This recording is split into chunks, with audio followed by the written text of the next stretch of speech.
Bueno, entonces vamos a comenzar la siguiente sesión. Tenemos el honor de tener entre nosotros a don Jacobo Israel Garzón, que él dice que qué hace aquí, ¿no? Pero nosotros decimos que qué estupendo que esté aquí. Entonces, él nació en Tetuán en 1942 y ha sido presidente de la Comunidad Judía de Madrid desde 2001 a 2008 y presidió la Federación de Comunidades Judías de España también desde 2003. Colabora asiduamente con el Centro de Estudios Judeo-Cristianos de Madrid, que es donde yo le he conocido a través del centro. Pasa que no le conocía personalmente hasta hoy. He tenido ese placer hoy. Su vida profesional ha transcurrido ligada al mundo empresarial, pero paralelamente, y esa yo creo que es su actividad más importante, es escritor e historiador, ha desarrollado una activa labor como promotor y divulgador de la cultura judía en España. En 1986 colabora en la creación de Raíces, revista judía de cultura, de la que fue director entre 1994 y 2005. También ha participado como autor junto a otros escritores en diversas obras de carácter monográfico. A sus numerosos artículos, colaboraciones y ponencias nacionales e internacionales sobre historia y cultura de los judíos españoles en la época moderna y contemporánea y sobre cultura del pueblo judío, hay que sumar su labor como editor de más de una docena de libros de interés judío. Desde 2010 participa activamente en el patronato de la Fundación Archivo Rafael Cansinos, del que es vicepresidente o de la que es vicepresidente, y también en el Museo Judío de Béjar, Salamanca. En abril de 2011 el Gobierno ha premiado su labor con la Gran Cruz de la Orden del Mérito Civil. Bueno, pues le damos la palabra. Bueno, muchas gracias por la presentación. Yo quería decirles, porque realmente para que no se llamen a engaño, que realmente yo le explicaba a la directora de la fundación, en realidad, ¿qué hago yo en una reunión de diálogo de místicas? Como digo yo, ¿qué hace un chico como yo en un sitio como este? Vamos, es decir, lo de chico me lo digo para animarme, es decir. Y lo digo por lo siguiente, yo no soy un habitual o activo místico, ni siquiera soy ni discípulo, ni maestro, ni discípulo, ni aspirante, no tengo nada, soy un hombre muy racionalista, me limito a ser creyente y a creer que Dios creó el mundo y que en realidad el papel del hombre es mejorar el mundo y cuidar del mundo. Y ese es mi elemento fundamental. Pertenezco más a la corriente moralista y racionalista dentro del judaísmo y no a la corriente mística.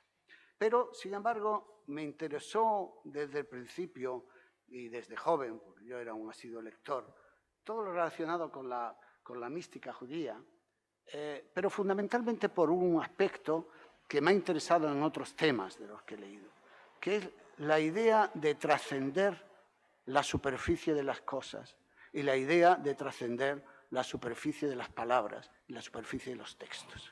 Es decir, creo que en el mundo y en el mundo actual hay que hacer una hermenéutica del texto, pero hay que hacer también una hermenéutica de la realidad que nos rodea, porque entre otras cosas nos rodea una realidad en la que la publicidad, el lema, el corto mensaje que quiere impactar, ocultando muchos aspectos, forma parte de lo que recibimos cada día al encender una televisión o al leer un periódico con esos titulares muchas veces engañosos, y realmente necesitamos trascender la superficie y ver la realidad.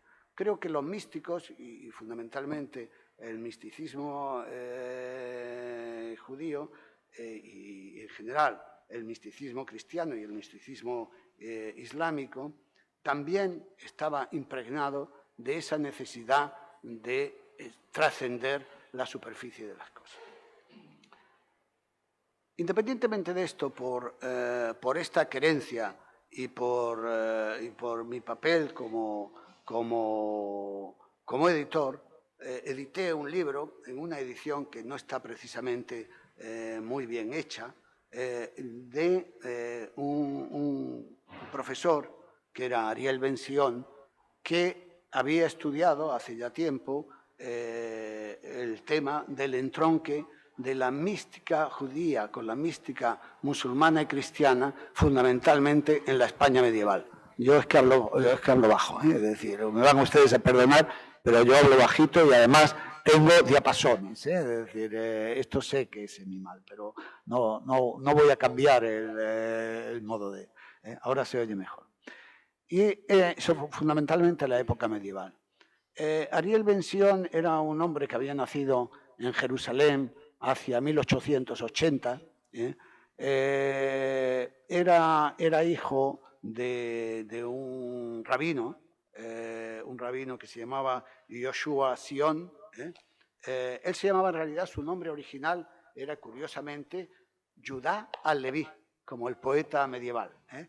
Pero cambió su nombre por Ariel Ben-Sion. Ariel y Judá significa, Judá es león, Ariel es el león de Dios en hebreo, y Ben-Sion es que su padre se llamaba Sion, es decir, y Ben-Sion es hijo de Sion, es decir, y cambió su nombre por Ariel Ben-Sion. Su madre era una mujer de la familia de Yahuda, una familia que también está ligada a España porque su primo fue el primer catedrático judío en España hacia 1915, que fue catedrático de la Universidad Central de Madrid de lenguas y literatura semíticas.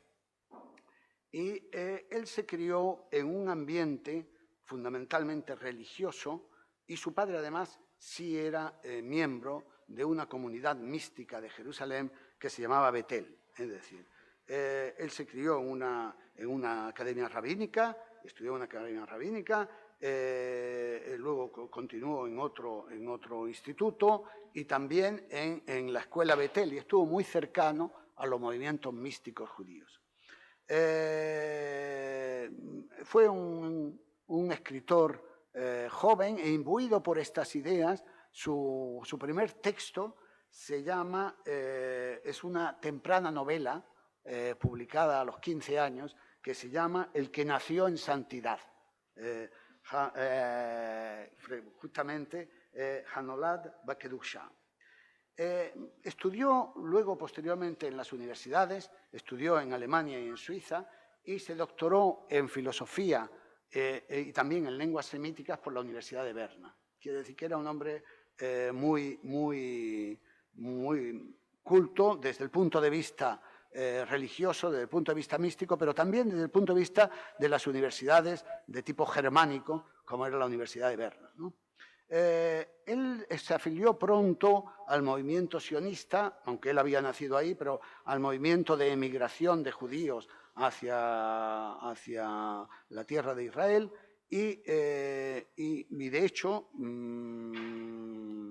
veremos luego que incluso trabajó para la organización sionista en años posteriores.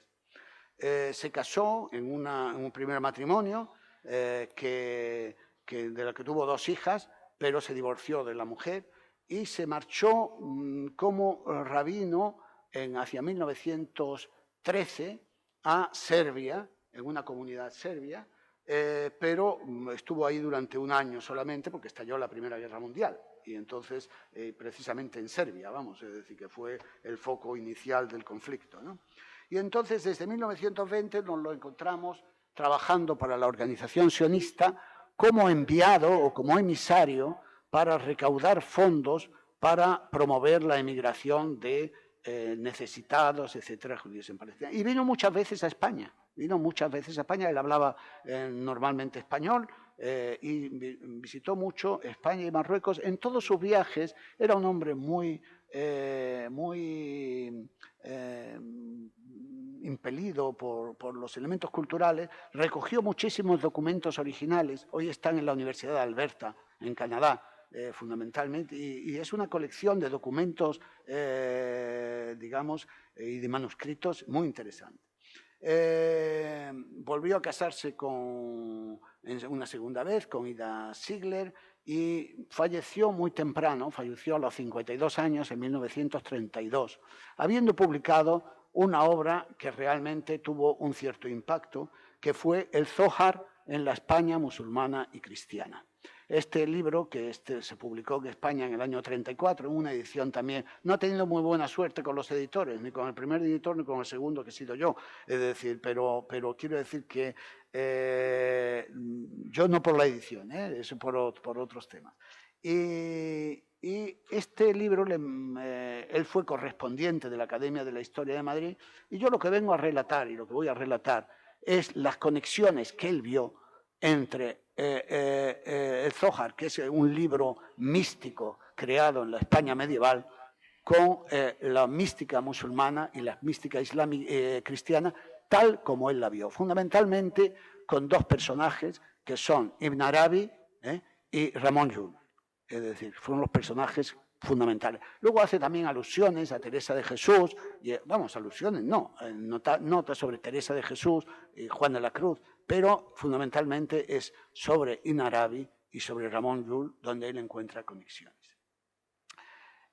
Hablemos un poco del misticismo judío en la Edad Media en España.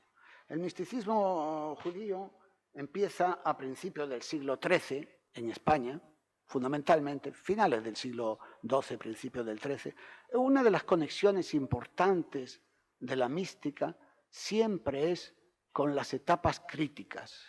El Apocalipsis, el siglo XIII es un siglo de crisis importante, y siempre tiene que ver, el propio mesianismo forma parte de la tradición judía, aparece en un mundo en crisis, y en un mundo en crisis los hombres buscan, de alguna forma, una salida, digamos, una conexión más íntima con Dios. Y entonces aparecen todas las doctrinas místicas, no es que aparezcan, sino que tienen relevancia las doctrinas místicas. Bueno, pues el siglo XIII, que es un siglo crítico en la historia española, empezaron a aparecer al principio unas contribuciones, fundamentalmente de dos grandes místicos judíos de Gerona, Isaac el Ciego y su hermano, que tuvieron dos discípulos, Esdra y Asriel, que expandieron sus teorías por todas partes. Y Isaac el Ciego fue un gran visionario, de hecho parece como si su ceguera era el elemento fundamental para visionar cosas que los demás no veían, y entre los discípulos que fueron los discípulos los que llevaron al mundo el mensaje de este maestro Isaac el Ciego. Crearon una escuela que llegó a ser popular, se ganaron el apoyo de importantes personajes, entre ellos Nachmanides, que fue uno de los grandes pensadores judíos de la Edad Media. Él era catalán, tuvo que ver, vamos, fue el gran oponente de la Iglesia en la controversia de Tortosa, y esto le hizo que Jaime el Conquistador le pidiera que saliera del país porque se había ganado la enemistad de gran parte de la Iglesia, etc., y se fue del país, se fue a Tierra Santa, donde murió. Tiene un libro muy interesante, moralista, que es una carta al hijo, que realmente es un prodigio todavía, es decir, de lectura. Y bueno, pero esta escuela, como digo, esta escuela que nació fundamentalmente en Cataluña, reveló una penetración de la ley, del texto de la ley, con doctrinas místicas. Es decir, animó una doctrina que realmente estaba congelada, en cierto sentido, cuando el anterior ponente hablaba sobre la congelación, sobre el texto, sobre los dogmas, esto también reveló una animación del dogma, Y incluso habló sobre la creación del universo. El misticismo, el texto, él lo veía, incluso el texto de la Biblia, como fuego negro sobre fuego blanco, que son letras sobre papel, bueno, pergamino, entonces no había papel, era pergamino. Y en realidad vio en cada una de las letras del texto un poder espiritual y un eslabón que ligaba con Dios. Lo cual está mucho en la tradición judía también. Es decir, esta nueva escuela, en el judaísmo no hay, desde que terminó el sacerdocio y desde que no hay sacerdotes, en realidad lo que hay son escuelas diversas. Bueno, ya lo era antes también, en el tiempo incluso de Jesús.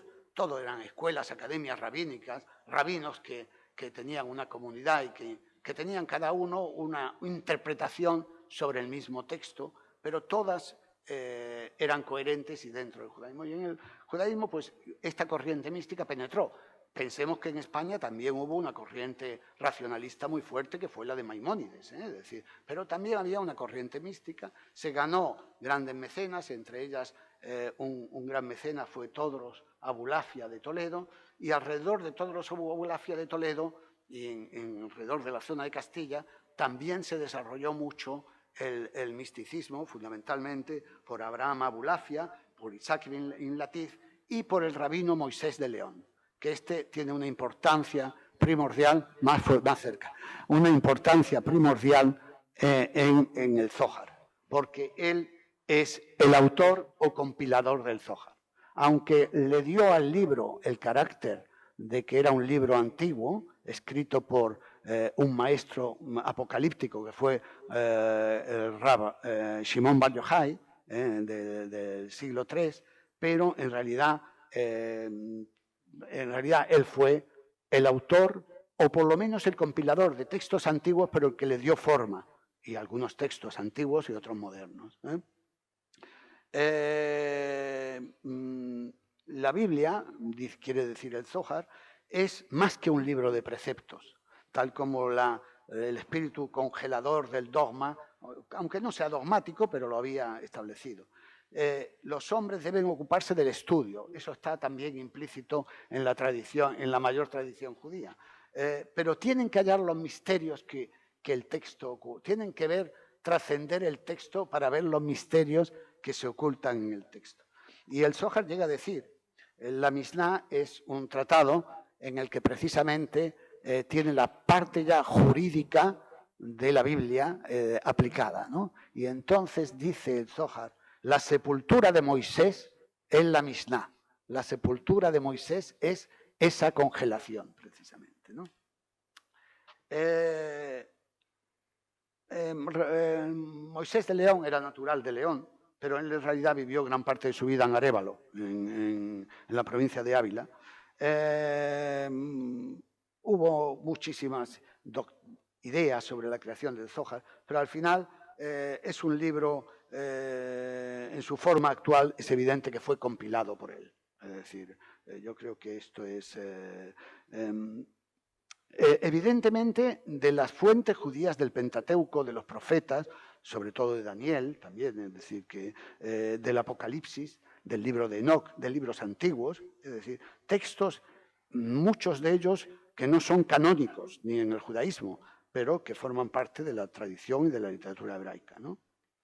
Y evidentemente lo que tenía claro Ben Sion era que era un libro compilado en España, porque solo en España tenía lugar ese cruce de cultura que permitía que algunos elementos trascendieran de unos a otros. Y esta es un poco de lo que voy a hablar, de las semejanzas del Zohar con las obras místicas. Los componentes que analizó, que no dudemos que era un doctor en filosofía por una universidad germánica, que analizó Ben Sion sobre la conexión entre las místicas, son varios.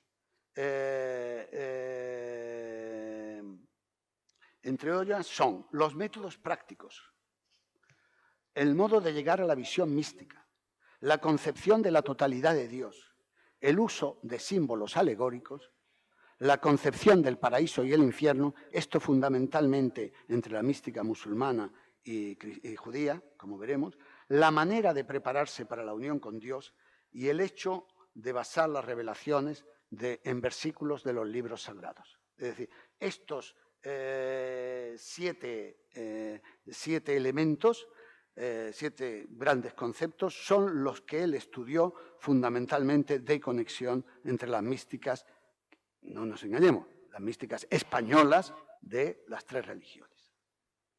Veamos ahora en cada caso que vio o que tal. Yo me limito a poner sus palabras, casi con su mismo texto, porque no me atrevo, como no soy un experto, no me atrevo a utilizar otros elementos, simplemente los simplifico.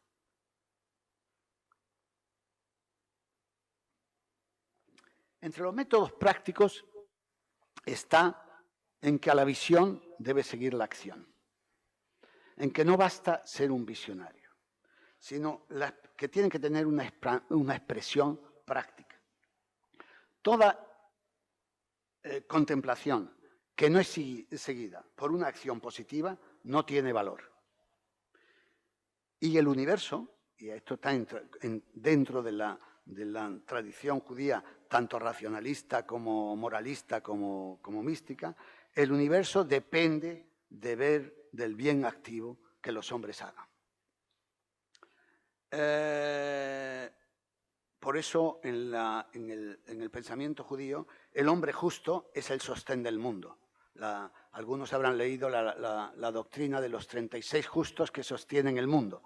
El mundo se sostiene por los hombres justos, por la acción positiva. También en los árabes, él ve el mismo concepto. Dice Ibn Arabi, de Murcia, que escribió... el Islam le llamó el Sheikh al-Akbar, el gran jefe, pero desde la filosofía, del pensamiento. El misticismo dice que el misticismo no significa solo contemplación, sino que debe traducirse en acción. Su misticismo, así como el misticismo judío no trata de anular ni el Pentateuco ni la Biblia, el misticismo de Arabi no trata de anular la tradición práctica del Corán, tampoco, es decir, sino que sino fundamentalmente a decir, estas contemplaciones deben ayudarnos a la acción. También en Tufail tiene una novela en la que hay un personaje que es el protagonista, que es Hayim Ben Yaksan, y este da a la misma conclusión. La contemplación debe guiar al hombre a la realización del bien activo, así como a la relación de Dios con su prójimo, quiero decir, a la unión de los demás con Dios. Ramón Llull también hizo acciones prácticas, sostiene Ben Sion, fundamentalmente, aparte de su vida de ascética y de su vida de retirada, etcétera, que luego veremos, creó centros de enseñanza y hizo labores activas de mejora del bien. Y esto es igual en los 3 grandes ramas místicas religiosas. El segundo punto de los 7 es cómo llegar a la visión mística. Entonces, él encuentra 3 conexiones. Que la visión mística se llega por 3 fases en las 3 religiones, fundamentalmente en los cristianos. En el aislamiento con Dios, en el tratar de alcanzar a Dios por medio de visiones y en el probar que Él existe en todas las cosas, que en todo está Dios.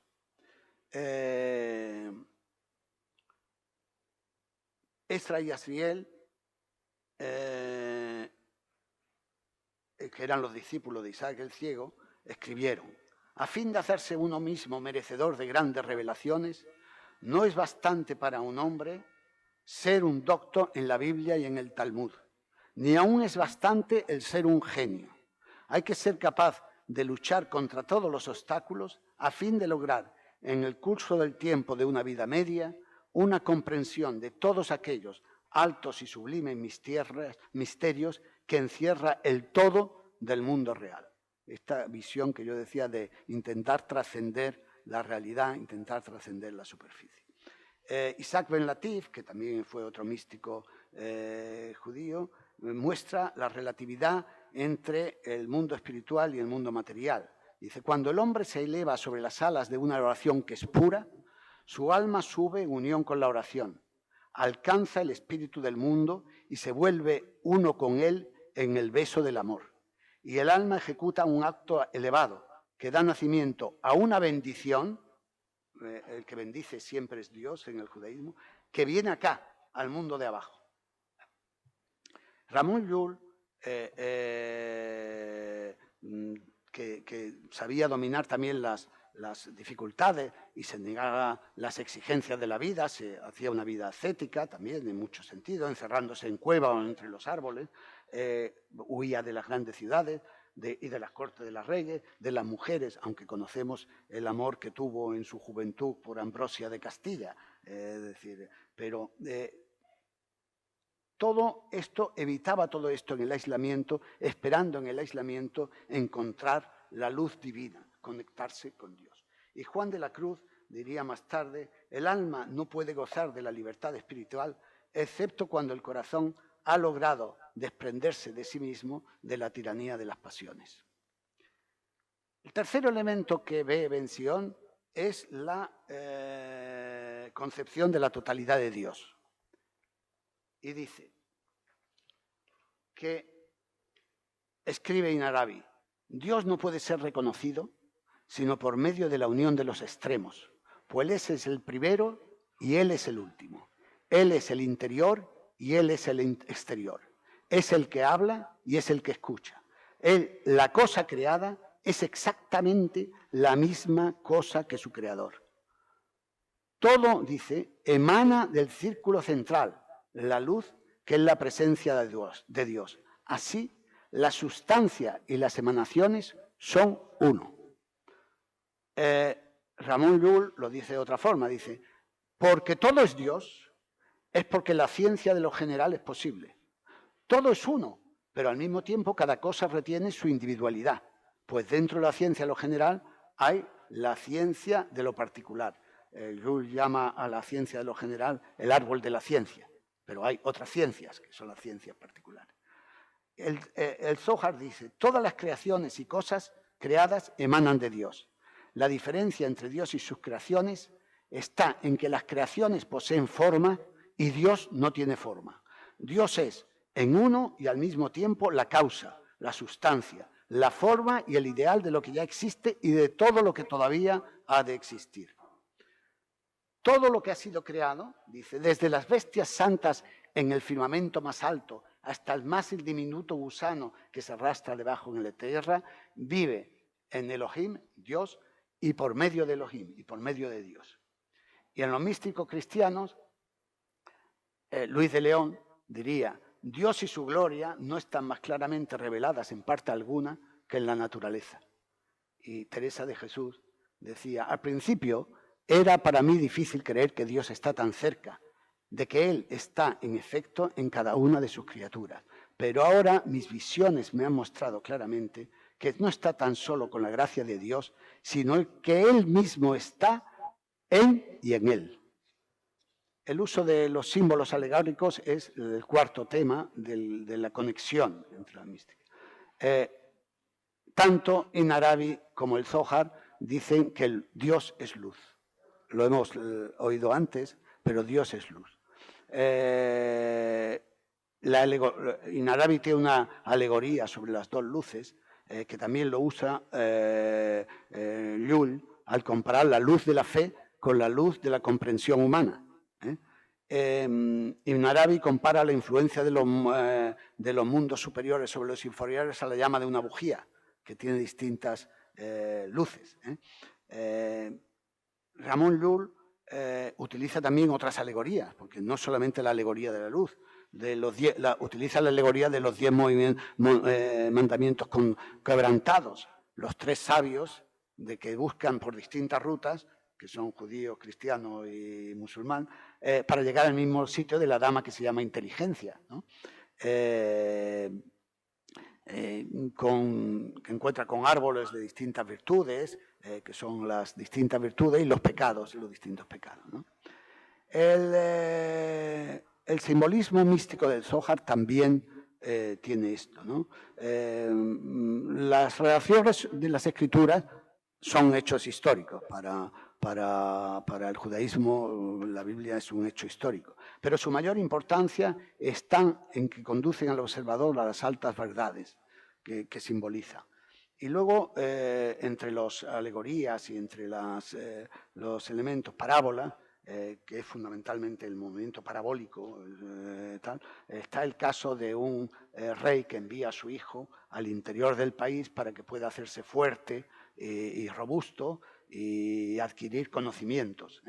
Y cuando ya es informado de que el hijo lo ha adquirido, manda a la reina por él. Dice, es así lo que la naturaleza hace.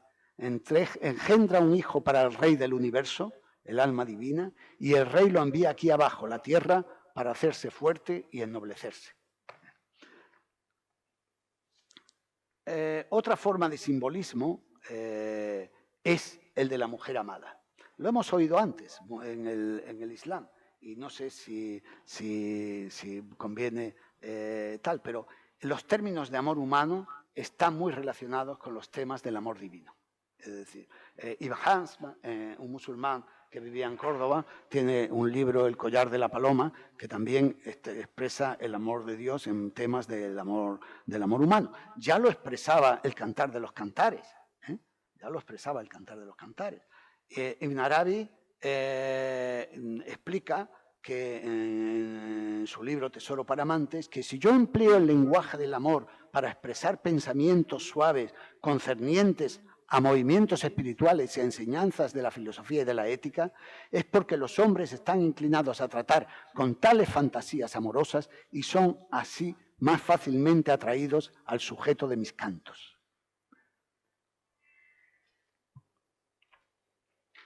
Llull, que pasó su juventud esclavizado por el amor terreno, llegó hasta a caballo a los escalones de la iglesia persiguiendo a Ambrosia de Castilla, ¿no?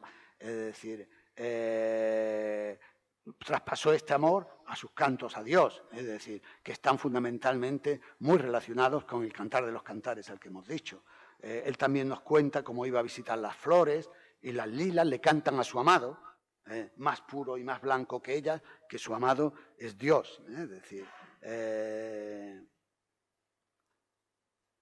dice, oh pájaros, vosotros invocáis en mí la imagen de mi amado. ¿Habéis mirado alguna vez la cara de Dios?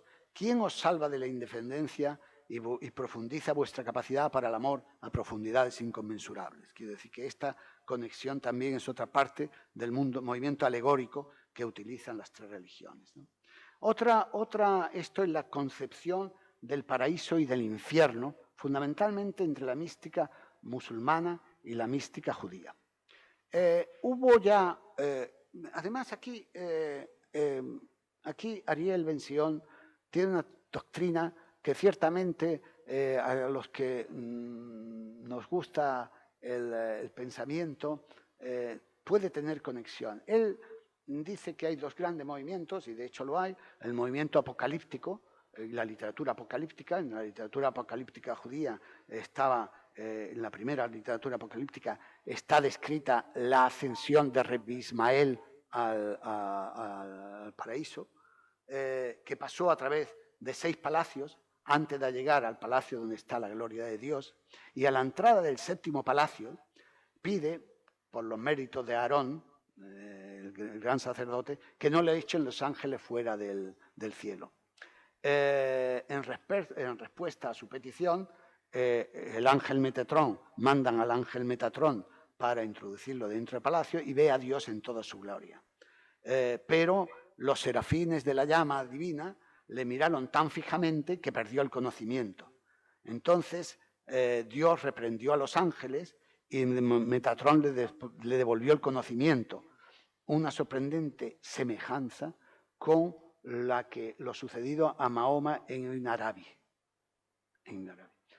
En la literatura gaonítica también se describe el paraíso. La literatura gaonítica es una literatura de los siglos IX y X judía.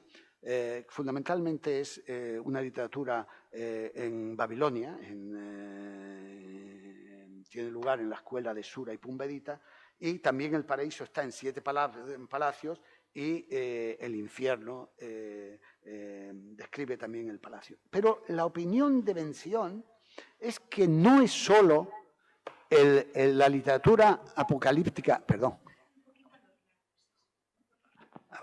no es solamente la literatura apocalíptica y la literatura gaonítica, sino que los místicos judíos reciben la literatura apocalíptica y la literatura gaonítica que Ibn Arabi reciba, pero a través de Ibn Arabi.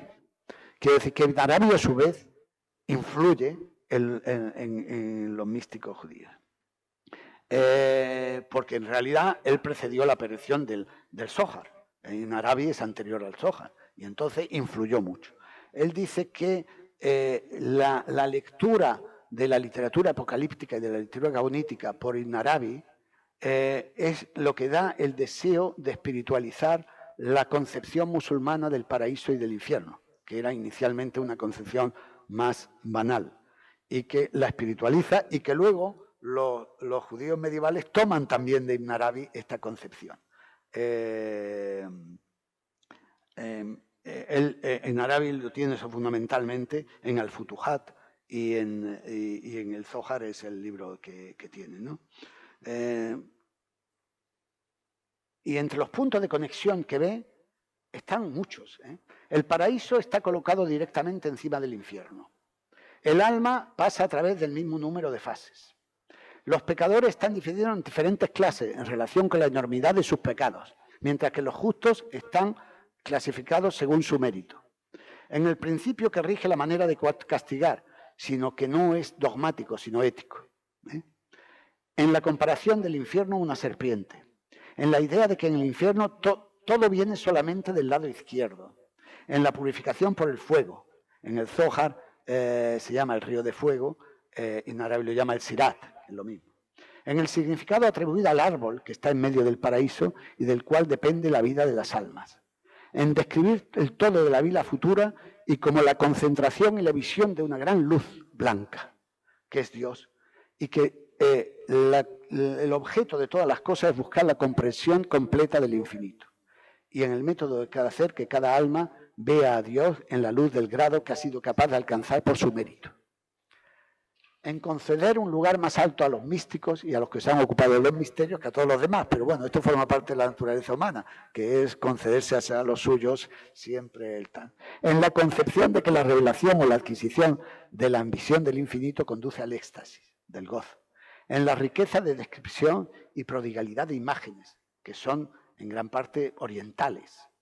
En el desarrollo de la concepción más espiritual del paraíso. En la manera de dividir el paraíso en diferentes compartimentos, para los niños que han muerto antes de tiempo, para los justos, para los mártires, es decir, distintos.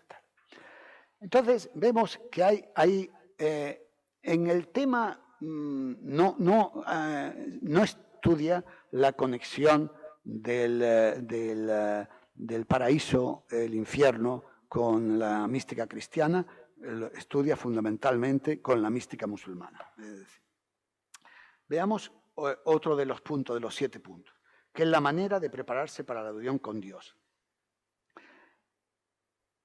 Jaime Gabirol, que era un poeta del siglo XI, que es un premiístico, nacido en Málaga, decía que es la meditación estática y sin ella, sin la meditación estática, ningún pensamiento sublime es posible.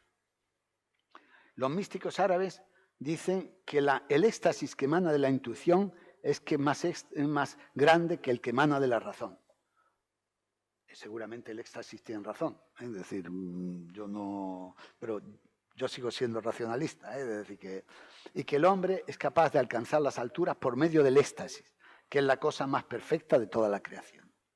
Ibn Arabi decía que debe ponerse a sí mismo en un estado de recepción para la revelación divina, durante cuyo tiempo no debe permitirse a sí mismo no permitirse a sí mismo dominar la tristeza, ni por la lucha terrible ascética a través de la cual él pasa, ni tampoco empezar a desesperar de lograr el éxito. Debe tener absoluta confianza en la gracia de Dios y estar pronto a reconocer el momento exacto de su unión con el infinito. Una de las preparaciones principales de la revelación de los misterios, dice el Zohar, es el amor. Dice, cuando el amor se apodera de un hombre, cuando tal amor, el amor divino, este huye de todos los placeres terrenos, incluso de su amor por su mujer y su hijo. Nada es comparable con el amor que siente por Dios. Se liga a sí mismo con Dios como el carbón con la llama. Él es como un joven que no se atreve a aproximarse a su amada, aunque la anhela con toda la violencia de su naturaleza. Solamente después de luchar mucho, son los amantes capaces de hallarse el uno al otro y finalmente unirse. Y el maestro del Zohar nos dice que durante una contemplación estática, él vio un rayo de luz superior extenderse entre 152 círculos. En el medio de ese mar de luz, alguna cosa oscura flotaba, pero por fin esta mancha oscura fue envuelta por la luz. Entonces empezó a moverse hacia ese mar profundo en el que todos los esplendores se confunden conjuntamente. Y dice, él lo llama el maestro del Zohar la visión del perdón. Así yo vi el espectáculo del perdón de los pecados.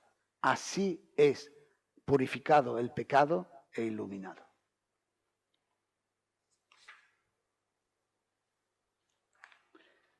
Ramón Llull se preparaba para la revelación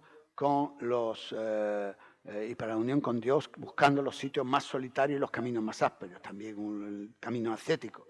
Se alejaba de la multitud, al pie del monte Randa construyó una pequeña cabaña, recibía a sus discípulos y les enseñaba, pero cuando deseaba una comunión con Dios no estaba al pie del monte Randa, subía a la altura del monte Randa. Es decir, en esto viene de una tradición apocalíptica judía. Shimon Bar Yochai, que era y la tradición apocalíptica que viene desde los esenios, que es el primer místico, que se metían en las cuevas, es decir, se alejaban, etc. Es decir, Shimon Bar Yochai pasó 13 años en una cueva, cerca de cual brotó un árbol, un manantial y creció un árbol. Muy parecido a lo de que Ramón Llull habla del manantial y el árbol, ¿no? Y frecuentemente fueron sus únicos compañeros. En el último punto, basar sus revelaciones en versículos de los libros sagrados, dice que todas las tres religiones intentan basar sus visiones en versículos de los libros sagrados. Debajo de lo real existe lo ideal, dice el Zohar, y el hombre debe tratar de descubrir el sentido ideal del universo. Esta es una verdad de la Biblia, no es una. En su libro del Arte Grande dice, basas muchas de sus revelaciones en versículos de la Biblia. Y Juan de la Cruz, en la cúspide del Monte Carmelo, toma incluso párrafos del Cantar de los Cantares. En el Futuhat usa el Corán en árabe de la misma forma. Y Ibn Tufail también en su libro, El filósofo autodidacto, es lo mismo, ¿no? Las revelaciones no son necesariamente comentarios sobre los versos sugeridos, sino más bien mensajes místicos que han adquirido forma y contenido casi independiente. Se expresan alegorías, en parábolas, en leyendas, en proverbios, en conceptos, y a veces se elevan tanto en la expresión de sus doctrinas que son parte de las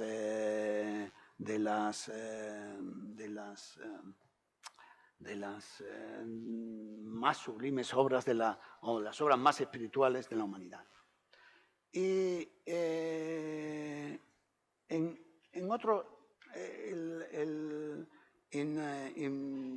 Ariel Ben-Sion, y esto ya con esto casi voy a terminar, ve también otros puntos de semejanza entre Ibn Arabi y el Zohar y entre Ramón Llull y el Zohar. Dice que entre los puntos de semejanza entre Ibn Arabi y el Zohar, dice que la luz es el símbolo de Dios y sus divinas manifestaciones, pero añade, mientras que la oscuridad es el símbolo de la materia. Que las letras y números tienen un valor ideológico, lo cual no es extraño en lenguajes semíticos en que las palabras tienen un valor numérico. Que el significado de los sueños debe dársele una interpretación seria. Aquí se adelantan a Freud algunos siglos.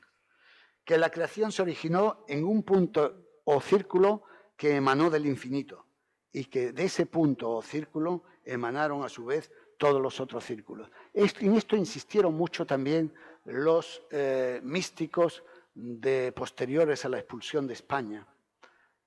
Y algunos llegan a decir que toda la creación es como si Dios hubiera hecho una ligadura en su brazo y hubiera separado la sangre que va debajo de la ligadura de la que va por encima, pero que todo es de alguna forma nace de Dios y que las estrellas ejercen una influencia sobre la vida humana, en lo cual también forma parte de una vieja tradición semítica, de la tradición no solamente astrológica, sino astronómica. Y entre la semejanza de Ramón Llull y el Sójar encuentra dos aspectos, que son la inclinación a conducir una meditación mística empezando a medianoche. Curiosamente, la meditación mística empieza a medianoche. Y en buscar en las profundidades la belleza de la vida espiritual y atravesar las murallas de lo dogmático y arbitrario. Lo que digo yo de buscar debajo del texto, buscar debajo de las letras, buscar debajo de la escritura. Y yo, que no soy un místico, sino un racionalista, pero que sí soy un amante de la hermenéutica, me parece que independientemente de lo que aporta al mundo moderno o de lo que la mística medieval pueda aportar al mundo moderno, la idea de trascender lo superficial, la idea de trascender la superficie, yo creo que es un valor universal que queda casi para siempre. Pues nada más, muchas gracias.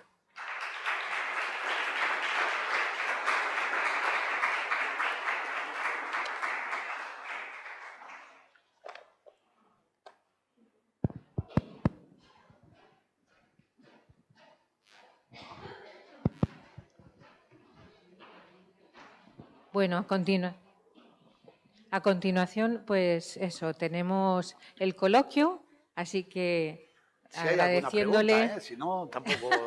agradeciéndole pues esta conferencia que nos ha ilustrado sobre figuras importantes de las tres tradiciones y que yo creo que es muy interesante, ¿no?, comprobar cómo hay aspectos esenciales que coinciden en todas las tradiciones. Y los que no coinciden pues no son tan esenciales. Creo que no. Me parecía. ¿Alguien? Muchísimas gracias. ¿Qué le parece? Yo creo que lo que le voy a preguntar está acorde con sus últimas palabras, ¿no? Bueno, y con todo el texto de la conferencia. ¿Qué le parece estas palabras de Fernando Rielo? Tal vez, bueno, su propuesta, no lo voy a poner en condicional, su propuesta sería que lo más ecuménico sería la mística. La mística, evidentemente, es decir, al trascender textos que son diferentes y buscar una conexión última, encuentran un camino que seguramente es mucho más ecuménico. Pero porque trascienden el texto, trascienden distintos textos y van a buscar a través de los textos el significado último. Y probablemente el significado último, y es verdad que para los creyentes Dios es único, Dios es el único Dios, no hay dioses, es decir, pueden haber formas de interpretar a Dios. Yo creo que hay dos cosas en el mundo que une a los creyentes en la creencia en Dios y sobre todo a los creyentes monoteístas. Pero alguna vez oí incluso a un hindú que decía, nosotros tampoco creemos en muchos dioses, creemos en formas, pero que son del mismo Dios. Es decir, entonces, Esta idea yo creo que trasciende en general a todos los creyentes. Hay otra cosa que trasciende en la humanidad y trasciende a los creyentes y a los no creyentes, que es la acción positiva, hacer el bien. Creo que ahí se trasciende de los textos, se trasciende de las religiones, se trasciende de más y se encuentra el significado de la vida, que en definitiva es algo parecido a lo que yo decía al principio. Es decir, cuidar de este mundo, mejorar este mundo, el papel esencial que el hombre, que es el ser dotado de razón y dotado de entendimiento que hay sobre la Tierra, en nuestro pequeño mundo, tiene que propugnar y tiene que hacer a lo largo de su vida.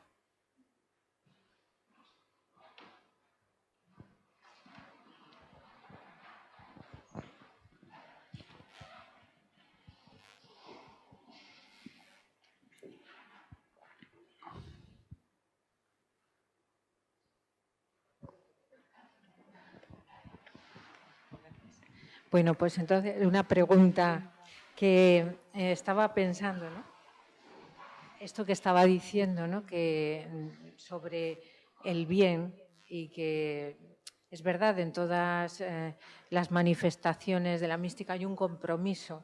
O sea, cuando hay un encuentro, ese encuentro siempre es amoroso. El amor te lleva al otro, te lleva al otro y te lleva al otro de una forma siempre positiva, ¿no? De poder hacer algo. Yo creo que esto que estábamos hablando, o sea, la pregunta anterior, ¿no? Que ha hecho la directora Juana, que ese es el punto donde todos nos unimos, si trabajamos juntos, ¿no? En crear entre todos unas mejores condiciones para los demás. Pero lo hermoso quizás es que cada uno seamos muy fieles a aquello que hemos recibido, ¿no? Claro. Y entonces no, digamos, no buscar esa condición mínima en la que todos nos podemos unir, sino vivir la máxima expresión de lo que cada uno ha recibido y poder dar esa máxima expresión. Yo creo que uno tiene que ser fiel a sí mismo. Soy ya un hombre muy mayor y uno tiene que ser fiel a sí mismo y a su propia conciencia y a su propia conciencia viene necesariamente de lo recibido en su casa y a través de su casa. De lo recibido también somos fieles y tenemos que ser fieles a lo recibido de nuestros maestros, que no son necesariamente solo los padres, pero tenemos que ser fieles a... Pero nos queda un trabajo que cada uno tiene que hacer, que es el trabajo de elaborar su propia conciencia, de elaborar cuál es su modo de acción en la vida. Y yo pienso que en eso se necesita ser fiel a muchas cosas, pero para ser fieles a su conciencia tiene que ser fiel, aunque ponga en cuestión muchas cosas. Es decir, todos ponemos en cuestión muchos elementos. Porque es necesario, porque el mundo no es estático, el mundo no es dogmático, el mundo no está congelado. Es decir, pero incluso una tradición no es una cosa estática. Vivimos en un mundo muy jurídico, muy donde los hombres quieren una norma y que la norma sea permanente, pero es que no hay normas permanentes. No, lo que es permanente es precisamente el hacer el bien. Pero el bien puede tener diferentes caracteres en un momento determinado y también tiene distintas limitaciones. Nosotros tenemos que hacer el bien en nuestro entorno, en el entorno en que podemos. No podemos hacer el bien en el entorno que no podemos, pero tenemos que esforzarnos en el entorno que podemos. Y este es el elemento. Yo creo que ser fiel a la tradición, ser fiel a esto y ayudar al mundo a cuidar el mundo que él ha creado y mejorar el mundo que él ha creado, porque esta es la función del hombre. Al hilo de una afirmación que usted ha hecho sobre el valor numérico de las letras y tal, a mí me gustaría satisfacer una curiosidad que tal vez va mucho más allá de la conferencia que he impartido. Si cree que no es el momento, me lo dice tranquilamente. La contesto, y si no, pues... a mí me ha sorprendido enviar varios viajes a Tierra Santa, de ida o de vuelta, encontrarme con, sobre todo judíos, pero también no judíos, que iban a Israel a participar en unos encuentros de la Cábala. Sí. Entonces, la pregunta en concreto sería doble. En primer lugar, ese movimiento de la Cábala, que parece que está muy de moda en el mundo judío y también entre otros no judíos, ¿en qué línea del judaísmo de las que usted ha citado lo situaría? Y en segundo lugar, ¿cuáles serían los componentes fundamentales? Porque hay una cábala popular, pero si esa parece que está un poco sistematizada y yo la desconozco. Bueno, la cábala en realidad forma parte del movimiento místico en general, pero hay que distinguir, se distinguían dos cábalas.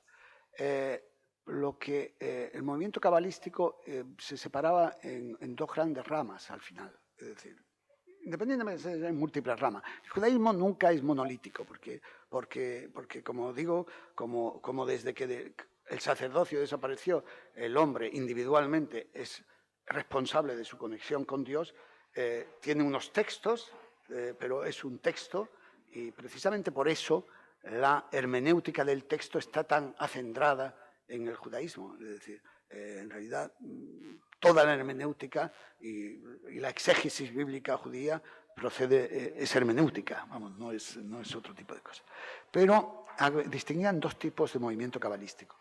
Lo que llamaban la cábala ionita, que era una cábala especulativa, una cábala filosófica, y lo que distinguía la cábala maasita, que era una cábala de acción. Pero la acción era ya un movimiento que había perdido su última conexión de la acción positiva para llegar a pensar que podían hacer acciones casi mágicas en el mundo actual. Lo que se da en lugar a estos movimientos cabalísticos, hay escuelas cabalísticas muy nobles de la cábala especulativa, pero este gran movimiento universal con base en los Estados Unidos de América, etcétera, forman parte de este grupo que llamo yo de la cábala maasita, que intentan tener una acción directa o esperar que a cada acción suya haya una acción consecutiva. Y el mundo no funciona así. El mundo no funciona así. La acción tuya no tiene ni premio necesariamente. Tu premio es la acción. Tu premio es la acción. No es una acción que necesita un premio. Tu premio es la acción. Y entonces, claro, desde ese momento ya se separan de lo especulativo y empiezan a entrar en lo mágico. Y yo en lo mágico me parece muy bien, pero no estoy precisamente me he titulado a mí mismo racionalista, es decir, no estoy precisamente en el lado de lo mágico. Puedo estar de acuerdo en muchos aspectos de la especulación filosófica, de la especulación mística, de la especulación, pero en ningún caso con la magia, o con la cábala que tiene que ver algo con la magia. Y esto es, independientemente en los números, hay un tema que tiene también un lado especulativo, que es el valor de las palabras. Y quiero decir, para ver el significado oculto de un texto, incluso en el movimiento cabalístico, como las letras tienen un valor numérico, letras que tengan el mismo valor numérico pueden tener conexión. Y entonces buscaban ese valor oculto en el valor numérico, pero por conexión con otras letras, es decir, no con otras letras que tenían el mismo valor numérico. Entonces, pero esto es puramente especulativo. Cuando ya la parte, quiero decir que no, lo numérico no necesariamente es práctico ni mágico. Lo numérico puede ser un camino de análisis.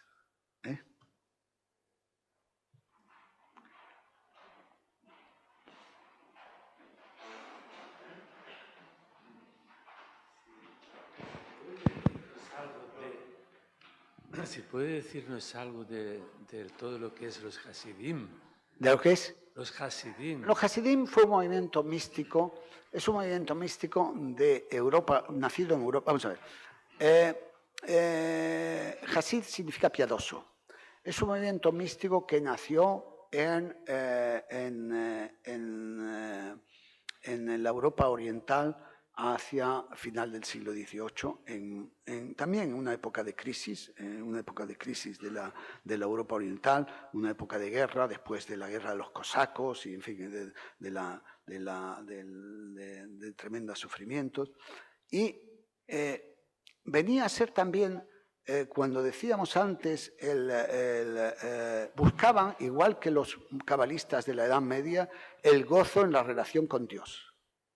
Por eso cantan, bailan, pero es como para conectarse con Dios. Y era un movimiento fundamentalmente antiestatutario, era un movimiento cuando decían antes la tumba de Moisés en la Misná es el código, ellos también de alguna forma dicen lo mismo. Y entonces dicen, hay que buscar a Dios, pero no solamente en el cumplimiento de los preceptos, hay que buscar a Dios en la alegría. Y esto es el movimiento que se instauró. Mucha parte del rabinato oficial estuvo absolutamente en contra, porque claro, el rabinato oficial es el cumplimiento estricto de los preceptos, vamos, es decir, pero... y fundamentalmente en aquel entonces. Luego ya ha habido movimientos muy diversos, ¿no? Desde la reforma, el conservadurismo y las 1001 escuelas. Pero en aquel entonces la vida también se había degradado, no habían grandes pensadores y fundamentalmente lo que había era esto. Entonces dieron lugar a una literatura hasídica muy interesante, en gran parte moralista, en gran parte alegórica, pero fundamentalmente era el gozo del encuentro con Dios, a través no de los preceptos, sino de la alegría.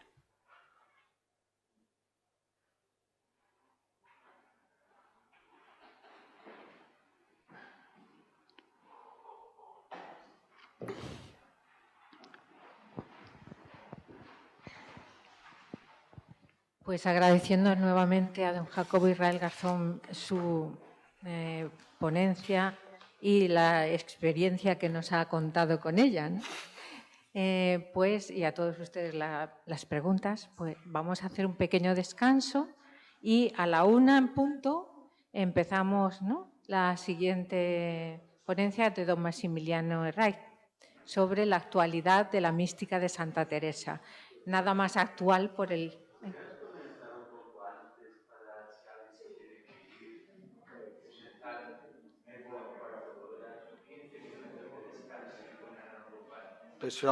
Sí. Vale. Bueno, entonces, si prefieren, 10 minutos de descanso y empezamos a -10 y así terminamos antes. ¿Les parece? Las buenas ideas hay que cogerlas siempre.